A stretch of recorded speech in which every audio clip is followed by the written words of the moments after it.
Video को start करते हैं। क्लास 12 यानी इंटर का मॉडल सेट आ चुका है और लगभग सारा चैप्टर का मैंने set by set model set भी बता दिए हैं। इसके अलावा हर पार्ट का ऑब्जेक्टिव क्वेश्चन भी मैंने समाप्त कर दिया हूं। तो आज मैं बताने जा रहा हूं दूसरा सेट के अर्थशास्त्र।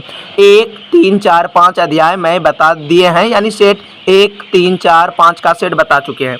तो ये रहा, इस तरह के मॉडल सेट है। 12 यानी इंटर में अर्थशास्त्र का है, पूर्णांक 40 रहेगा, 1.5 घंटा का टाइम मिलेगा। इस तरह का है, तो ध्यान दीजिए।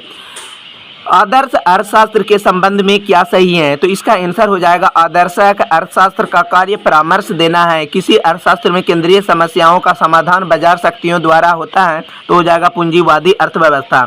उत्पादन संभावना वक्र का दाहिना और विपरीत होने का क्या कारण है, तकनीकी विकास।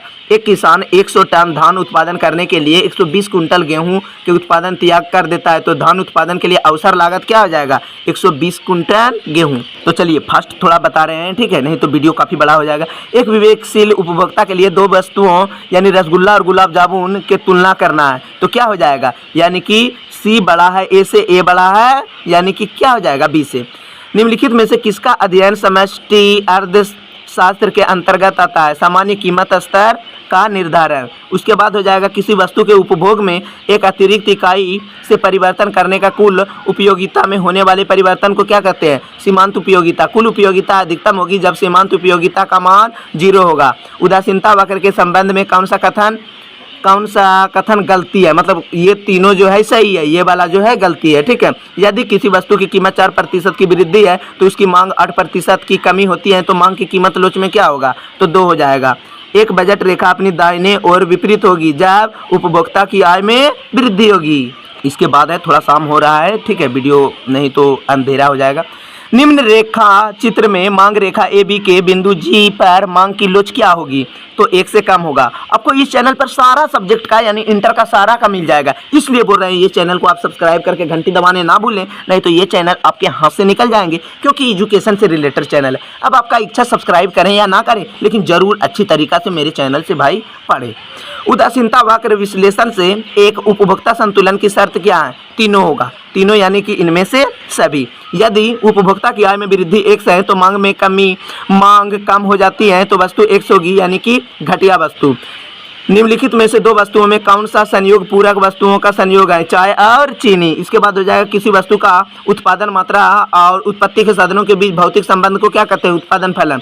औसत उत्पादन की सीमांत उत्पादन दोनों बराबर होते हैं जब औसत उत्पादन अधिकतम होती है। यदि कुल लागत TC या उत्पादन की मात्रा Q हो तो सीमांत लागत क्या हो जाएगा, डेल्टा TC बटे डेल्टा Q।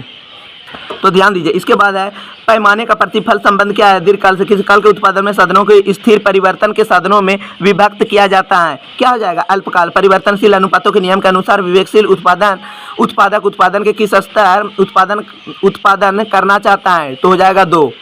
निम्नलिखित में से कौन सा औसत उत्पाद की विशेषता नहीं है, मतलब कौन नहीं है, इसी को दर्शाना है, तो D नंबर नहीं है, बाद बाकी ये तीनों जो है, ठीक है।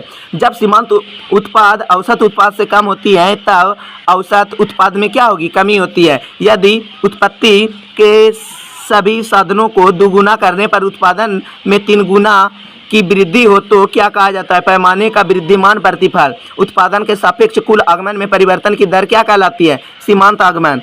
कुल लागत TC, कुल स्थिर लागत TFC और कुल परिवर्तनशील को शॉर्ट में बोला जाता है TBC। इसका फुल फॉर्म बता देंगे अगर कमेंट कीजिएगा तो। क्या संबंध है, तो इसका हो जाएगा आंसर TC बराबर TFC प्लस TBC।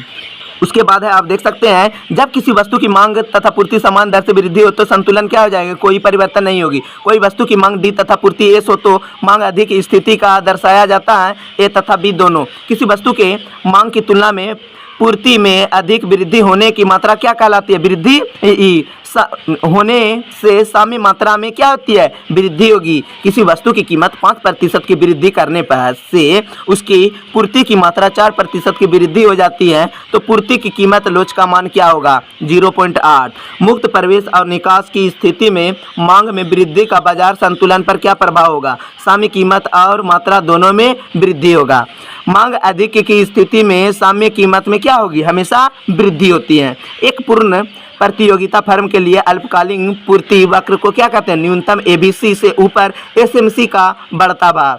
पूर्ण प्रतियोगिता फर्म के लिए एआर और एमआर में क्या संबंध है? तो एआर बराबर होता है एमआर का। बस थोड़ा सा बच गया है, 40 गो है। समरूप वस्तुओं की उपलब्धता किस प्रकार की बाजार संरचना की विशेषता है? पूर्ण प्रतियोगिता।